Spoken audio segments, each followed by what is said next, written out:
Monsieur le Président, vos 100 premiers jours ont été, selon certains, exceptionnels, sans précédent dans l'histoire des États-Unis. Mais d'autres y voient surtout une démonstration de promesses non tenues, notamment sur le plan économique. Vous aviez promis un boom économique instantané, une Amérique plus riche que jamais. Et au final, c'est plutôt un petit boom-boom qui a eu lieu. Les faits parlent d'eux-mêmes.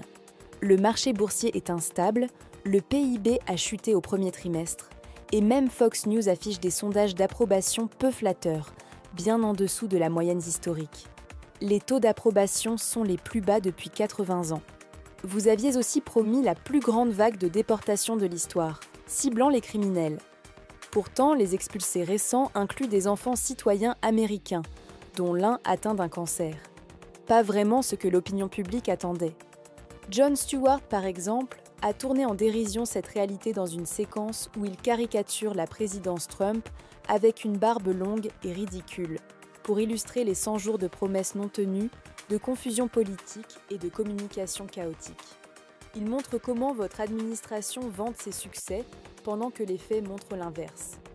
Une économie chancelante, une crédibilité en berne et une gestion discutable de sujets majeurs comme l'Ukraine ou les tarifs douaniers.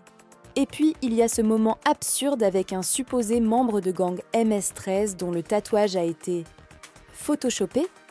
On ne sait plus ce qui est vrai ou faux.